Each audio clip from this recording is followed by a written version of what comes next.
up, come on, get down with the sickness. Get up, come on, get down with the sickness. Get up, come on, get down with the sickness. Open up your hate and let it flow into me. Hello again, and boy did I bring a real stinker for you guys today.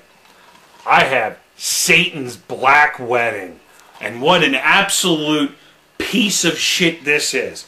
It's such a piece of shit that when I open the DVD and look at it, I truly expect to see pieces of corn and peanuts stuck in it. This movie says it is directed by Nick Phillips, but that's not his real name. No, because nobody would put their real name on this piece of shit. His actual name is Nick Millard, and really he's a sexploitation film director and makes mostly soft porn. And because, you know, if you can make soft porn, I'm sure you can make a good horror, right? No, you can't. This guy has 19 pseudonyms listed on IMDb. Oh, I'm sure he has more, but that's just the ones we know of now. And you know what? The fucker's still making movies, too. Son of a bitch!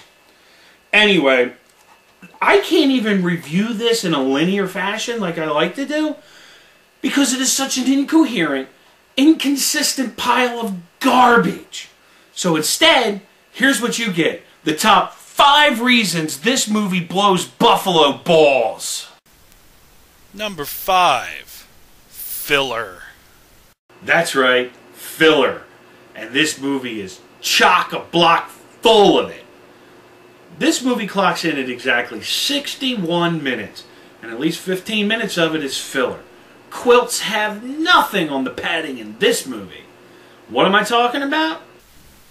Well, it's padded with walking, and it's padded with driving, then it's padded with more walking, then it's padded with parking. That's a new one.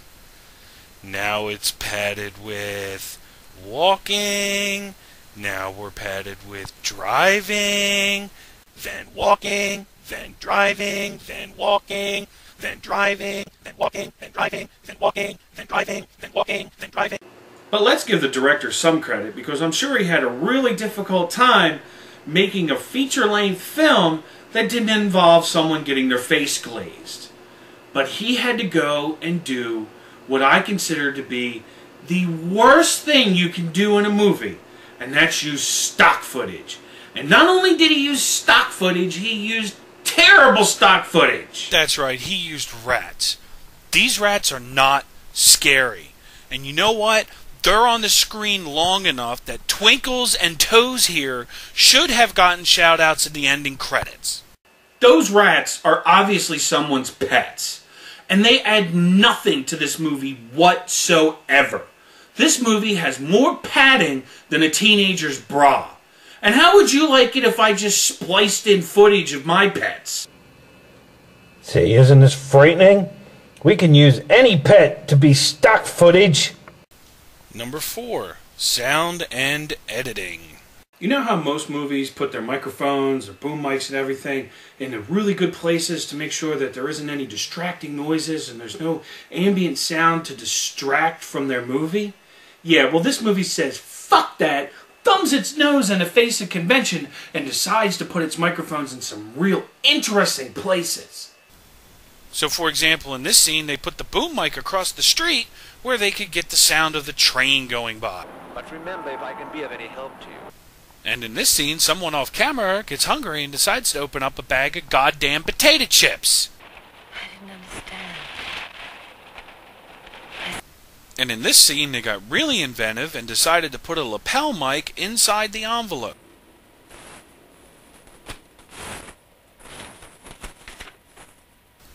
And in my favorite one, they attached a boom mic to the guy's feet.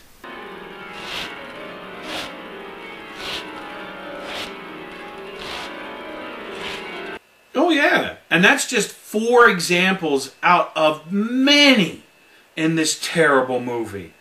And the sound is so bad, I had to jack the volume up to almost max on my TV. And when these scenes happen, it blows the speakers so much, the sound is so loud, I actually peed myself a little bit. And trust me when I tell you that that is the only thing that scared me in this piece of shit. So that's how the sound technician screwed up. Let's see how the editor screwed up. Right? Yes. Wait a minute. Back that shit up and slow it down. Yes. Oh yeah, that was a really nice voiceover there. His mouth didn't even move. Jesus Christ, I would say the editor was smoking crack, but Richard Pryor hadn't invented it yet. God, I hate this movie.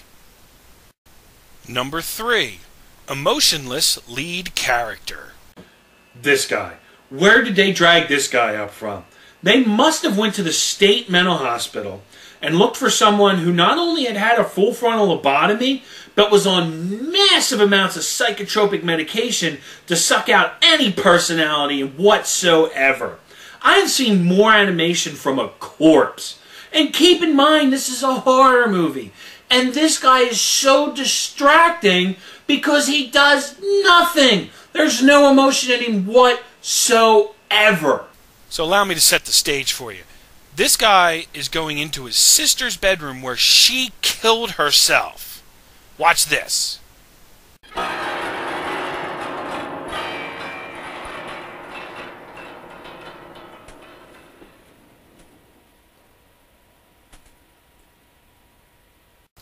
And he had no idea what he was going to walk into.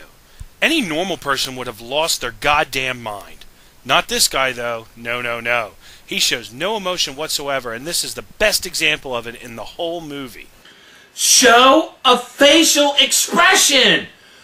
Unbelievable! Now, I understand that the director of this movie really hasn't looked above the waist for a casting call in quite some time, but please put somebody on the screen I actually want to care about.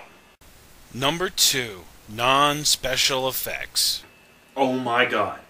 The special effects in this movie are shockingly awful. I have no doubt that a person who has been chemically lobotomized can do better. And I know the director really's done porn, so his experience with makeup and special effects has to do with covering up C-section scars. But use a fucking brain cell and come up with something that actually looks halfway decent. I'm going to talk about 3 in particular that really pissed me off. Well, look at this. Hey, I have a suggestion for the director. The next time you go to Home Depot to buy your fake blood for your terrible movie, try buying non-high gloss. So this is the second huge problem with special effects in this movie, in that part of the plot, if you want to say that this movie actually has a plot, is that this finger is severed. That's right, cut off. Doesn't it look cut off? And he truly expects us to believe that that finger is severed. That finger's more tucked under than Buffalo Bill's cock in Silence of the Lambs. But beyond a shadow of a doubt, the worst special effect in this movie, and it pisses me off so bad, and you've already seen it a couple times, is the fake teeth. So you know what I did? I went out. And look at this. For $2.99, I bought fake blood with Alice Cooper on it. I have no idea.